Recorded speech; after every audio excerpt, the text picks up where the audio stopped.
Hi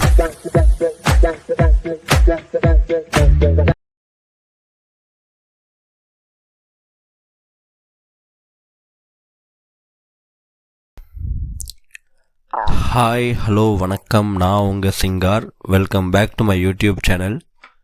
நம்ம இன்றைக்கி இந்த வீடியோவில் என்ன பார்க்க போகிறோன்னா, ரீசண்டாக அமேசான் ப்ரைம் வீடியோவில் வந்த கிங்டம் தெலுங்கு மூவி எப்படி இருக்குன்னு இப்போ நம்ம பார்க்கலாம். இந்த படத்துடைய டைரக்டர் வந்து கௌதம். இதுக்கு முன்னாடி அவர் டைரக்ஷனில் ஜெர்சி அப்படின்னு ஒரு சூப்பரான ஒரு படம் வந்துச்சு. ஸோ அந்த படம் தான் இந்த படத்துக்காக என்னை வெயிட் பண்ண வச்சதுன்னு சொல்லலாம். ஐ மீன், கிங்டம் படத்துக்கு நான் வந்து பெரிய எதிர்பார்ப்பு வச்சுருந்தேன் படம் ரிலீஸ் ஆகிறதுக்கு முன்னாடி. அதுக்கு முக்கியமான காரணம் ஜெர்சி அப்படின்ற ஒரு படம் தான். ஏன்னா ஜெர்சி வந்து எனக்கு அந்த அளவுக்கு ரொம்ப ரொம்ப பிடிச்ச ஒரு படம். ஸோ அவ்வளோ சூப்பராக இருக்கும் அந்த படம். தமிழில் த கிரிக்கெட்டர் அப்படின்ற பேரில் டப்பாயி டிவியில் ரிலீஸ் ஆச்சு. ஸோ இந்த கிங்டம் படம் எனக்கு எப்படி இருந்துச்சு அப்படின்னு பார்த்தீங்கன்னா, ஒரு ஆவரேஜான ஒரு ஃபிலிம் தான் இந்த கிங்டம். ஃபஸ்ட் ஹாஃப்லேருந்து ப்ரீ கிளைமேக்ஸ் வரைக்கும் இந்த படம் நல்லா தான் இருக்கும். பட் ப்ரீ கிளைமேக்ஸும் தான் இந்த படத்துக்கு வந்து அந்தளவுக்கு ஒரு சூப்பராக இருக்காது. ஏதோ செகண்ட் பார்ட்டுக்கு லீட் கொடுக்கணும் அப்படின்றதுக்காகவே ப்ரீ இன்டர்வெல்லும் ப்ரீ கிளைமேக்ஸும் வந்து சீக்கிரமாக அப்படி நகர்த்தி போயிட்டுருப்பாங்க. ஸோ இந்த படத்துடைய ஒன்லைன் ஸ்டோரி என்னென்னா, ஒரு சின்ன கிராமத்தில் ஒரு கான்ஸ்டேபிளாக இருக்கிற நம்மளோட ஹீரோ சூரி ஒரு அண்டர் கவர் ஆப்ரேஷனுக்காக ஸ்ரீலங்கா போகிறாரு. அவர் யார் அனுப்பிந்து எதுக்கு அமிச்சாங்க, அது போன காரியம் என்ன ஆச்சு, ஹீரோ என்ன ஆனார் அப்படின்னு தான் இந்த படத்துடைய ஓவரால் ஒன்லைன் ஸ்டோரி. ஸோ இந்த படம் வந்து தியேட்டர்ஸில் ஒரு பெரிய ஹிட் அப்படின்னு சொல்ல முடியாது, ரொம்ப ரொம்ப ஆவரேஜான ஒரு ஹிட் தான். ஸோ ரிவ்யூஸ் வைஸாகவும் சரி, பாக்ஸ் ஆஃபீஸ் வைஸாகவும் சரி, இந்த படம் ஒரு மிக்ஸ்டு ரெஸ்பான்ஸ் தான் வந்துச்சு. தெலுங்குலையும் சரி, தமிழ்லையும் சரி.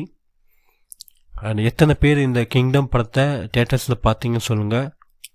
நான் தியேட்டர்ஸில் பார்க்கலான்னு ட்ரை பண்ணேன், பட் என்னால் முடியல சம் சுச்சுவேஷன்ஸு. பட் ஃபைனலி இப்போ வந்து இந்த படம் நெட்ஃப்ளிக்ஸில் ஸ்ட்ரீம் ஆகுது தமிழில். பட் நான் தெலுங்கில் தான் பார்த்தேன். ஏன்னா எனக்கு எந்த ஒரு படமாக இருந்தாலும் அதோடைய ஒரிஜினல் லாங்குவேஜில் பார்த்தா தான் ஒரு திருப்தி அப்படின்றது கிடைக்கும். அண்டு இந்த படத்தில் நினச்ச எல்லாரோட கேரக்டர்ஸுமே நல்லா இருந்துச்சு. விஜய் தேவரகொண்டா அவரோட கேரக்டர் ரைட்டிங், அவரோட ஆக்டிங் வந்து ரொம்ப ரொம்ப சூப்பராக இருந்துச்சு. அண்ட் அதே மாதிரி சத்யதேவ் அப்படின்ற ஒரு கேரக்டர், ஒரு ஆர்டிஸ்ட்டு. ஸோ அவரோட கேரக்டர் ரைட்டிங், அவரோட ஆக்டிங் கூட ரொம்ப ரொம்ப சூப்பராக இருந்துச்சு இந்த படத்தில். இந்த படத்துக்கு மியூசிக் வந்து Anirudh. Songs and background music ரெண்டுமே இந்த படத்துக்கு ரொம்ப சூப்பராக போட்டுருந்தான்னு சொல்லலாம்.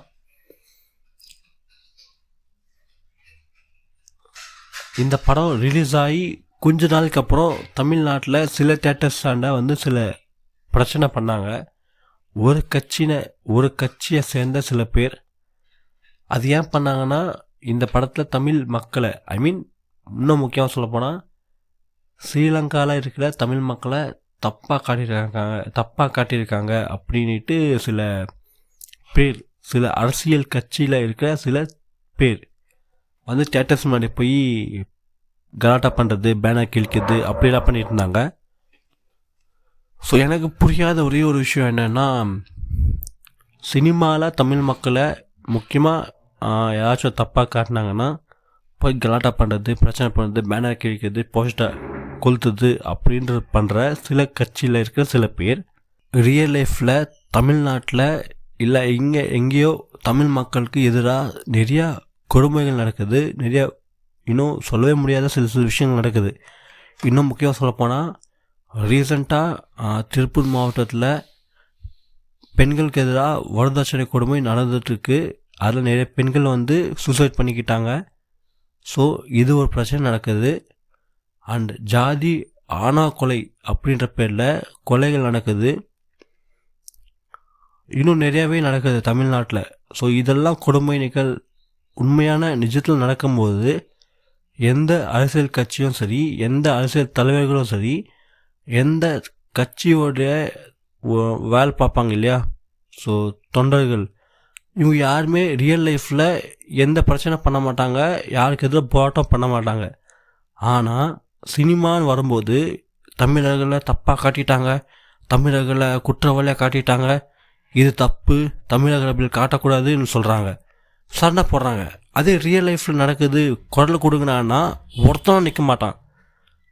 இந்த கட்சி அந்த கட்சின்னு இல்லை, எந்த கட்சியாக இருந்தாலும் சரி, எந்த ஒரு கட்சியில் இருக்கிறவங்களாம் சரி, ரியல் லைஃப்பில் நடக்குது, வாங்கடா சண்டை போடலாம் அப்படி கேட்டால் வரோம் அப்படின்னு சொல்லிட்டு டாட்டா காட்டுறாங்க. ஆனால் சினிமாவில் நடக்கிற சினிமா அப்படின்றது ஒரு கற்பனையான ஒரு விஷயந்தான். ஸோ ஒரு லொக்கேஷனை காட்டி இவ்வளோ மக்கள் இப்படிலாம் இருக்காங்கன்னு சொன்னால் அது முழுக்க ஒரு பொய்யான ஒரு விஷயந்தான். ஸோ பொய்யான ஒரு விஷயத்துக்கு இவங்க கொடியை தூக்கிட்டு வந்து இது தப்பு, தமிழ் மக்கள் தப்பாக காட்டிட்டாங்க, இதன் காட்சிகள் தூக்கணும், இந்த வார்த்தைகள் எடுக்கணும் அப்படின்றது நிறையா பேர் வந்து பிரச்சனை பண்ணுறாங்க. ஃபர்ஸ்ட் ஆஃப் ஆல் சினிமாவை பாருங்கள் அப்படின்றத நிறையா பேருக்கு சொன்னாலும் புரிய மாட்டேங்குது. அது விட்டுருங்க. ஆனால் சினிமாவில் நடக்கிற விஷயத்துக்கு இவ்வளோ கோவப்படுற சில கட்சியில் இருக்கிற சில பேர் ரியல் லைஃப்பில் நடக்கிற விஷயத்துக்கு எதுக்கு பார்க்காம போகிறீங்க? அதுதான் என்னோட ஒரு கேள்வி. ஏன்னா இதுக்கு முன்னாடி வந்து அஜித்குமார் அப்படின்ற ஒரு பையனை கஸ்டடிக்கு கூட்டிகிட்டு போய் அடித்து கொண்டுட்டாங்க. ஸோ அப்போவுமே சரி, எந்த ஒரு கட்சி தலைவர்களும் சரி, எந்த கட்சியும் சரி வாய்ஸ் அவுட் கொடுக்கவே இல்லை. அதே மாதிரி திருப்பூரில் இன்னும் நிறைய இடத்துல வரதட்சணை அப்படின்ற ஒரு பேரால் கொடுமைப்படுத்தி அந்த பெண்களை சூசைட் பண்ணிக்கிற அளவுக்கு அந்த அளவுக்கு மென்டல் டார்ச்சர் பண்ணி, ஃபிசிக்கல் டார்ச்சர் பண்ணி அந்த பெண்ணுங்களை சாவுக்கு காரணமான அவங்கள எதிர்த்தும் யாரும் எந்த குரலை கொடுக்கல. அண்ட் அதே மாதிரி இப்போ ரீசண்டாக வந்து கவின் அந்த பையனை ஜாதி ஆணவ கொலை பண்ணாங்க. அப்போவுமே வந்து எந்த கட்சி தலைவர்களோ சரி, எந்த கட்சியில் இருக்கிற உறுப்பினர்களோ சரி குரலை கொடுக்கல. சினிமா ஒரு கற்பனை விஷயம், அந்த விஷயத்துக்கே நீங்கள் இவ்வளோ கோவப்படுற நீங்கள் நிஜத்தில் நடக்கிற விஷயத்துக்கு ஏன் குரலை கொடுக்க மாட்டேன்றீங்க? குரலை கொடுத்தா ஏதாச்சும் பண்ணுறவங்கன்னு பயமா? இல்லை சினிமா தானே, இவங்க என்ன பண்ண முடியும் சினிமாக்காரங்க அப்படின்ற ஒரு தைரியமா? இல்லை நிஜத்தில் ஏதாச்சும் குரலை கொடுத்தா ஏதாச்சும் பண்ணுறவங்க அப்படின்ற பயமா? இவங்க எல்லாமே வந்து பப்ளிசிட்டி. ஓகே, இந்த சினிமாவில் இந்த நடிகர்களை எதிர்த்து பேசினா, இவங்களுக்கு எதாவது போராட்டம் பண்ணால் நமக்கு ஒரு பேர் கிடைக்கும் அப்படின்ற ஒரு அல்ப புத்தி எனக்கு தெரிஞ்ச வரைக்கும்.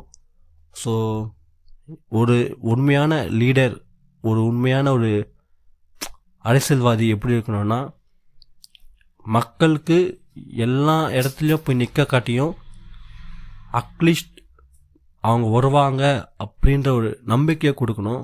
அதுதான் வந்து உண்மையான ஒரு லீடருக்கான ஒரு குவாலிட்டியாக நான் பார்ப்பேன். இப்போது அவங்க எங்கோ சென்னையில் இருப்பாங்க, ஏதோ ஒரு தூத்துக்குடியிலையோ இல்லை திருநெல்வேலியிலையோ ஒரு பிரச்சனை நடக்குதுன்னா டக்குன்னு அவங்க போய் நிற்க முடியாது. பட் அவங்க இன்றைக்கி இல்லைன்னா என்னைக்காச்சும் வருவாங்க அப்படின்ற ஒரு நம்பிக்கை கொடுக்கணும் இல்லையா? ஸோ அதுதான் வந்து ஒரு லீடருக்கான ஒரு குவாலிட்டியாக நான் பார்ப்பேன். ஸோ ஏதோ இந்த விஷயத்தை பேசணும்னு தோச்சு. ஏன்னா இந்த படம் அந்த அளவுக்கு பெரிய ஓடல தமிழில், அதுதான் உண்மை. இந்த படம் நல்லா பெருசாக ஓடி இருந்து இவங்க போய் டன்னாக பிரச்சனை பண்ணால் அது ஒரு கணக்கு. இந்த படத்தை தமிழ்நாட்டில் பெருசாக எவனுமே கண்டுக்கல. யாருமே கண்டுக்காத படத்துக்கு, யாருமே போகாத தியேட்டருக்கு இவனுங்க போய் நின்றுக்கின்னு கட்சி கொடி ஆட்டிக்கின்னு பேனரை கிழிச்சிக்கின்னு சத்தம் போட்டு தற்கொலைத்தனமாக சில விஷயங்கள் பண்ணிட்டு இருந்தாங்க. அது பெருசாக நியூஸ் ஆச்சு. பட் அது யாருமே கண்டுக்கவே இல்லை. ஏன்னா அதில் தெரிஞ்சிச்சு இவங்க எதுக்காக அந்த போராட்டம் பண்ணுறாங்க, எதுக்காக போய் நின்று கலாட்டா பண்ணுறாங்கன்னு பச்சையாக தெரியுது. பப்ளிசிட்டி. உண்மையாக உனக்கு ஒரு பிரச்சனை எடுத்து போராடுறியா, மக்கள் சப்போர்ட் என்றைக்குமே இருக்கும். நீ உன்னோட ஒரு கட்சியோடைய ஒரு எப்படி சொல்கிறது, உன்னுடைய கட்சி பப்ளிசிட்டிக்காகையோ இல்லை உன்னோட பப்ளிசிட்டிக்காகையோ நீ ஒரு விஷயத்தை இறங்கி பண்ணால் அதில் யாருமே கண்டுக்க மாட்டாங்க. சி அப்படின்னு சொல்லிட்டு அவங்க வேலை பார்த்துட்டு போயின்னே இருப்பாங்க. ஸோ இதை சொல்லணும்னு தோணுச்சு. ஸோ அதனால சொன்னேன். பொதுவாக நான் ரிவ்யூ வரைக்கும் பேசிட்டு விட்டுருவேன். பட் இந்த விஷயம் எனக்கு கொஞ்சம் ஓவர் பட்டுச்சு. ஏன்னா சினிமா நடக்கிற விஷயத்துக்கே இங்கே இவ்வளோ கோவப்படுறவங்க ரியல் லைஃப்பில் நடக்கிற விஷயத்துக்காக இன்னும் எவ்வளோ கோவப்படணும். பட் கோவப்பட மாட்டாங்க. ஏன்னா சினிமான்னு வந்தால் பப்ளிசிட்டி தேடிக்கலாம், ஆனால் ரியல் லைஃப்பில் வந்தால் பப்ளிசிட்டி தேட முடியாது. நிறைய கேள்விகள் எழுப்பப்படும். ஏன்னா நிறைய கேள்விகள் எழுப்பப்படும், நிறையா பிரச்சனைகள் சுற்றி வரும். ஸோ ரியல் லைஃப்பில் போய் என்னன்னு கேட்டான். ஸோ அதனால வர மாட்டாங்க. சினிமா தானே, பார்த்துக்கலாம் இவன் என்ன பண்ண முடியும், சுற்றி ஒன்றும் பண்ண முடியாது அப்படின்ற ஒரு இதுதான். ஸோ இதான் சொல்லணும்னு நினச்சேன், வேறு ஒன்றும் இல்லை. இந்த படம் இப்போ வந்து நெட்ஃப்ளிக்ஸில் ஸ்ட்ரீம் ஆகுது. பார்க்கணுன்னு நினச்சிங்கன்னா பாருங்கள், இல்லைனா ஸ்கிப் பண்ணிவிட்டு போயிடுங்க, அவ்வளோதான். ஸோ இந்த வீடியோ உங்களுக்கு பிடிச்சிருந்தா like, share, subscribe my YouTube channel. அதே மாதிரி நம்மளோட சேனல் சப்ஸ்கிரைப் பண்ணதுக்கப்புறமா ப்ளேலிஸ்ட்டில் ஆப்ஷன் இருக்கும், அதை கிளிக் பண்ணிங்கன்னா உங்களுக்கு நிறைய செக்மெண்ட்ஸ் நிறைய வீடியோஸ் இருக்கும், அதெல்லாம் பார்த்து என்ஜாய் பண்ணுங்கள். இன்னொரு வீடியோவில் வந்து நான் உங்களுக்கு சந்திக்கிறேன். அது வரைக்கும் நான் உங்கள் சிங்கார். தேங்க்யூ, பாய்.